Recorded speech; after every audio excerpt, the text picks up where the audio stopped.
Welcome back to Playing Guitar by Ear. I'm Matt, and today I'll show you a bit of a mad scientist way to start getting used to all of the different intervals. And we'll do it by using one of the open strings as our tonic. And that's going to be our microscope that we'll use to examine each of the other intervals along the string. We'll do the basic exercise before a more advanced version, and then I'll show you a fun way to play with this idea. For this, I'm going to use the open third string as my tonic. It's really nice if you can find a backing track of just the one droning note. And so for this, I'm going to have the note G. I'm going to keep listening to the open string in between each note, but my goal is to first guess what it's going to sound like, and then sing it and then check with my guitar. So I'll start with the open, and I'll sing a unison, ba, and check. Then I'm going to think about the first fret, ba, and then check. And basically just go through one at a time. Ba, ba, ba, ba, ba,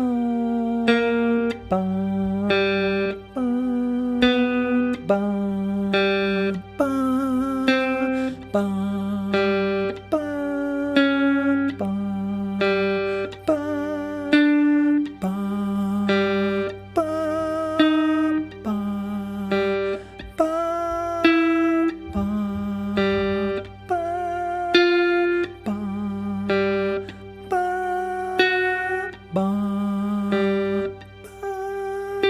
Now that's a good start, but what I'd recommend to do is write down all the numbers between 0 and 12 on little bits of paper and then draw them out of a hat. So let's do that together, and along the way I'll try to give you some tips for how to find the notes that you're going to sing.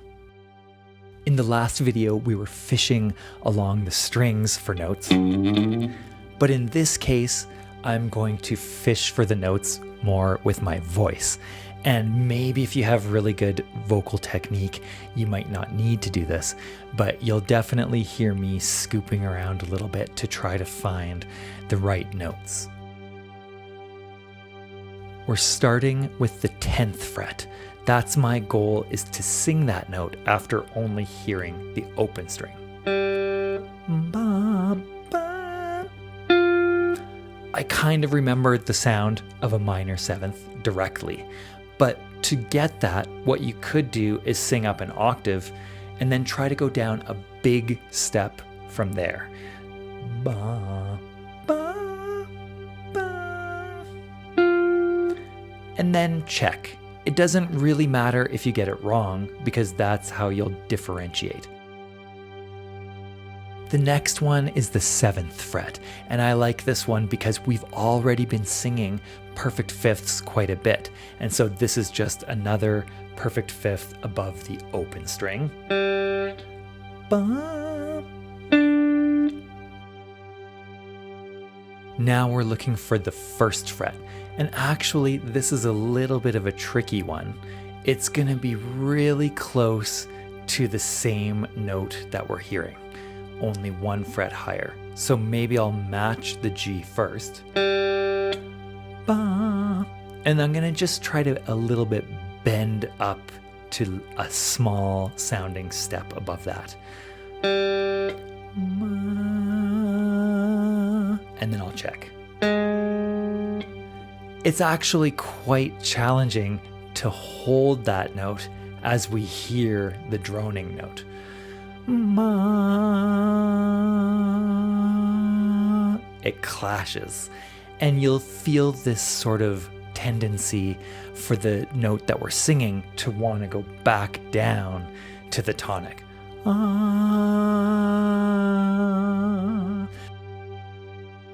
Now we're doing 8th fret. 8th fret is only a little bit above the 7th fret, and so a good way to get that one might be to sing up to the 5th and then try to do a very small step up to the 8th fret. And so I'll listen to my open string, ba, maybe I'll sing the perfect fifth and then try to start bending it just a little bit. Ma, ma, and then I'll check. And this note also kind of has a tendency to want to get sucked back down into the 7th fret note, the perfect fifth. And so notice how suspending this note, it kind of wants to fall down. But in this case, we're hoping to keep the slightly higher one. Next is the 4th fret, which is the 3rd note of a major scale, or a major third. And so you could just sing kind of do, re, mi.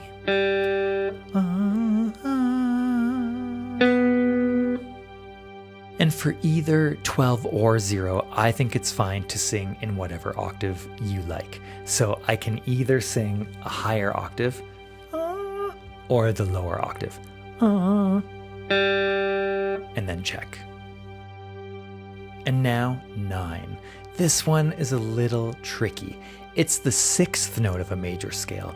And so one way to do it is to just twinkle, twinkle yourself up there. Twinkle, twinkle, little. But you can also just think of singing the dominant and bending it up a bigger step until you get there.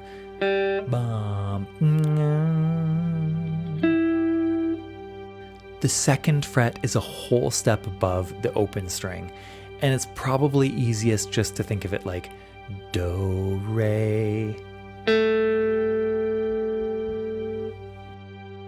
The 5th fret note is the 4th note of a major scale, and so one way to get there is to just sing do, re, mi, fa. Ooh, the 11th fret. I like this one. It's a little tricky, and it's definitely one of the ones that has a bit of a sense of gravity, where it's going to want to get sucked back into the 12th fret note. But a good way to find it is to try to sing the octave and then just go down a tiny step.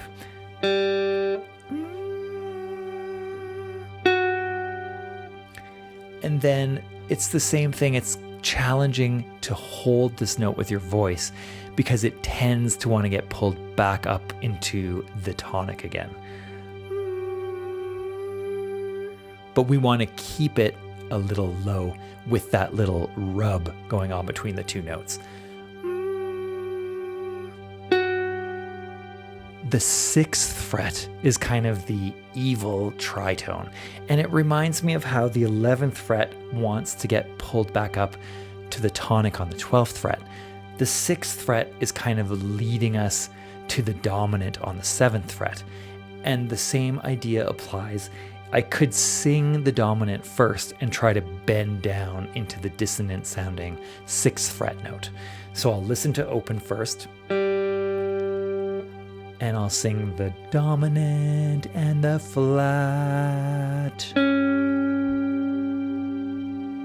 The 3rd fret is the minor third, and we could get there by singing up the major scale and trying to bend the 3rd down 1 fret.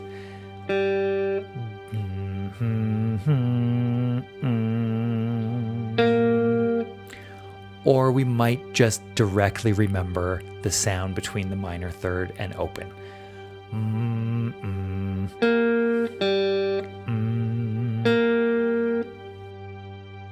And then the fun way to do this is to practice improvising along the single string using all of the intervals, probably with the drone backing track.